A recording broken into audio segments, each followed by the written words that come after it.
Ang sa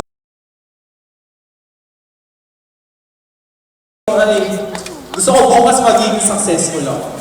Gusto ko bukas magaling na ako. Gusto ko kilala na ako. Hindi yan nangyayari ng overnight o next week. Minsan, pag sinuwerte ka, ayun yung biglaang sikat, biglaang success, mananalo ka sa loto. Pero iba talaga kapag yung success pinaghirapan mo, di ba? Ako, dumating sa point na 3 years na ako nagsusulat, wala akong napapala. Sabi ng mga magulang ko, huwag ka na magsulat, magtrabaho ka na lang. Pero after that year, na-publish ko yung libro ko, at yun yung nakatulong sa amin. So kung tumigil pala ako, kung kailan hindi ko na kaya, sa tingin nyo makakapagtong pa ako dito. Sa tingin nyo, magiging movie yung libro ko. Sa tingin nyo makikilala nyo ba ako? Sa tingin nyo may bago akong polo? Hindi. Diba? Kasi kung ako, wala yung lahat. At ito pa rin yung polo ko. Let's go. Giving up is not an option. Darating tayo sa buhay natin na ayoko na.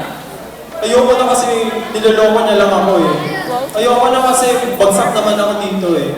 Ayoko na kasi wala namang patutunguhan to eh. Diba kung umayaw ako dati, ano ako ngayon, diba? Minsan, akala nyo walang-wala na. Akala nyo na napaka-unfair ng buhay kasi sobrang daming problema. Pero hindi naman sinabi na sobrang daling mabuhay eh. It's up to us kung nadapa tayo, kung hihigalang ba tayo, o magpapagpag tayo ng dumi, pahinga ng konti, tatayo. Kasi ganun naman ang mundo eh. Totoo yun. Pag nadapa ka, dire-diretso lang naman ikot ng mundo eh. Diba? Parang kapag nasaktan ka, si Mother Earth, si Mother Nature, hindi naman siya bababa para, uy, tutulungan kita. Angat tayo. Hindi. Ikaw mismo sa sarili mo, tumayo ka. Diba?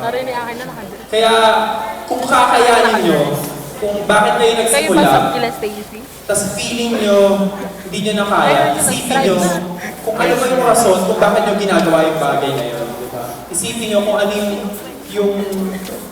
yung saya, yung fulfillment, nung una nyung nagawa, yung una nyung inisip, na gagawin ko to na magiging successful ako. Na alam ko na kahit maraming nandadown sa akin, ang daming mga problema, kakayanin ko kasi ako to eh. Sabay na lang tayo. Next. Yun, don't be afraid of what other people will say as long as you have a good intention. Wala na sila doon. Ganyan yan. Bibili daw kasi parang kahit sobrang galing nyo, kahit sobrang talino, kahit sobrang galing nyo, kahit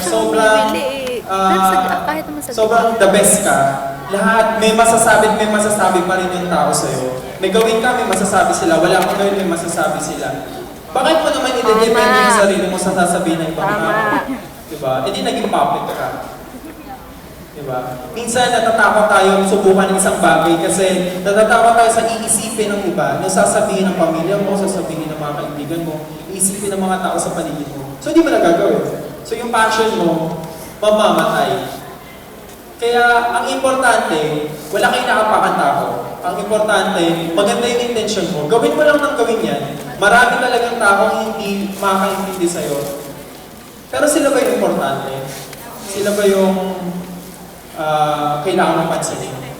Di ba may mga tao nagmamahal sa'yo? Simula pa sa umpisa. Sila yung mga sumusuporta sa'yo. Sabi sa akin ng isang kaibigan, bakit daw kailangan hindi pansinin ng haters? Kasi lahat na may haters, may bashers, kahit sa school, sa pamilya, sa community, sa social media. Bakit hindi sila kailangan pansinin? Diba? Kasi kapag pinansin mo yung basher mo, yung haters mo, yung mga supporter mo, titigil, ba't sila pinapansin niya? Tara, maging basher na rin tayo, maging hater na rin tayo para lang mapansin tayo. Diba? Tumuon tayo sa mga taong sumusuporta sa atin, sa totoong nagmamahal sa atin, sa hindi tayo dinadaw, sa nagpapaangat sa atin. So ayun yung masasabi ko sa inyo na piliin nyo rin yung tao, piliin nyo yung laban na lalabanan nyo. Hindi lahat ng laban papatuloy nyo. Diba? Level lang yan. Kung wala kang mapapala, huwag mong patulan. Diba? Ganun talaga, maraming masasabi ang mga tao sa'yo. pero gawin mo lang yung mga dapat mong gawin. Heal them with success.